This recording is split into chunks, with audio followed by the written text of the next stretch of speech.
Hi everyone, just wanted to welcome you to week 6 in our class and talk a little bit about week 5. Hopefully you have enjoyed our class so far. It's hard to believe we're already to week 6, so we're almost done with the term. But last week in week 5 we talked a little bit about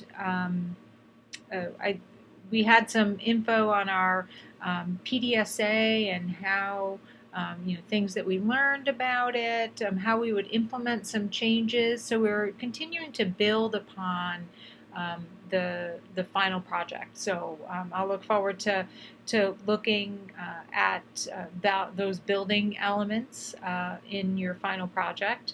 But in our discussion, we took a look at some videos for teachable moments, and hopefully you found them interesting. I think the one thing that's really neat about those videos is that they're all from the area kind of surrounding RMU.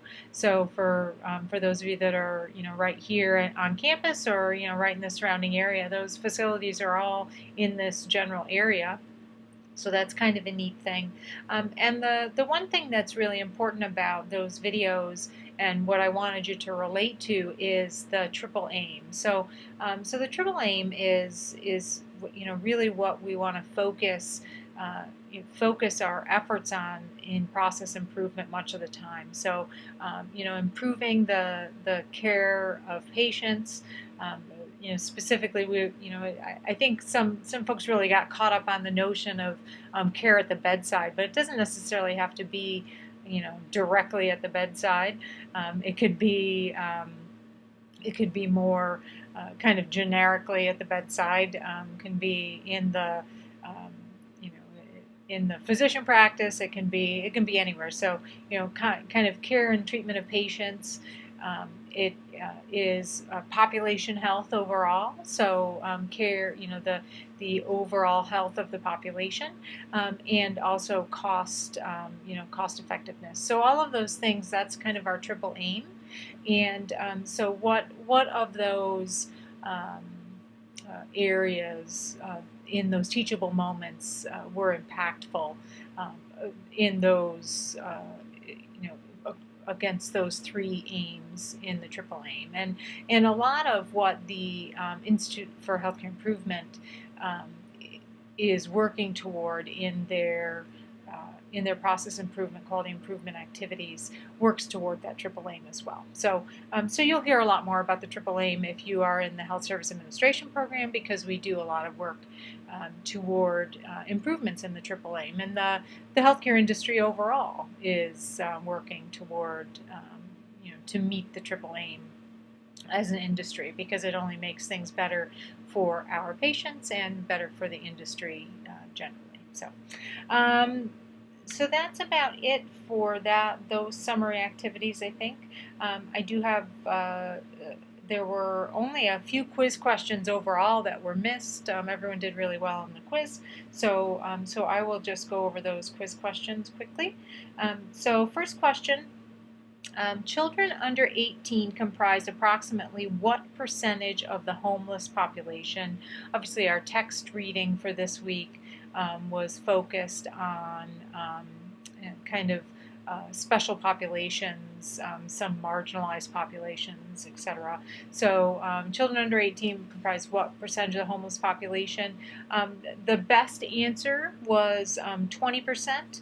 The rest of them, the actual most precise answer was 22.8%. That wasn't one of our options.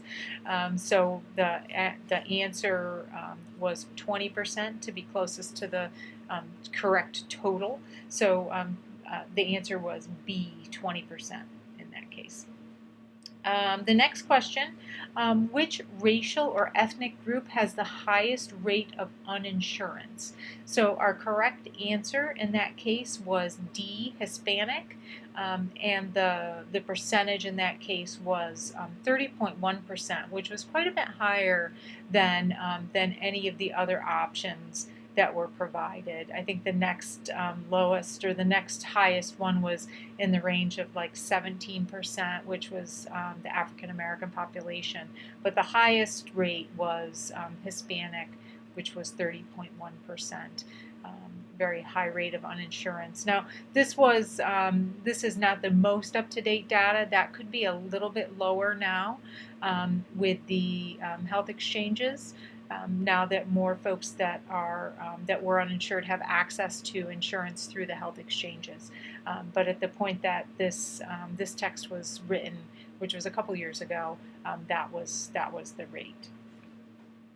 And then the last quiz question. What does MUA stand for? So MUA, the answer is B, medically underserved area. And what the medically underserved areas are areas that are medically underserved. There is not as much. There are not as many medical facilities, not as many physicians, not as many institutions that provide medical care in a specific geographic area. And there's a process by which these areas are designated by the government.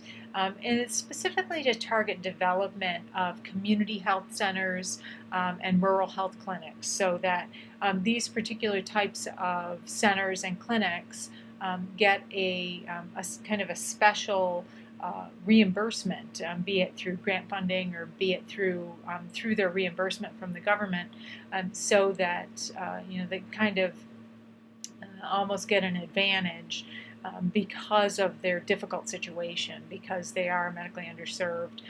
They're just really kind of at a disadvantage over other facilities that maybe are at a there's more people, there's more resources, etc. So by being in one of these medically underserved areas, if providers are willing to go there, they kind of get a little bit of an advantage from government agencies in those cases.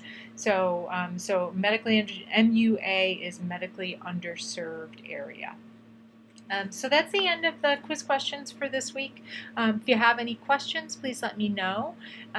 Hopefully everyone will be in attendance tonight. I know most of you aren't going to watch this on Tuesday, but Tuesday night is our synchronous session, which is a graded assignment, so hopefully folks will be in attendance. And it'll be in regard to resume cover letter, and also for this week, week 6, we will be adding those elements to our e-portfolio. So that's why we are kind of adding that information to our learning for this week, because we're going to be adding resume and cover letter to our e-portfolio for this week. So hopefully everyone has a great week, and I will see everyone in the discussion boards. Thanks so much.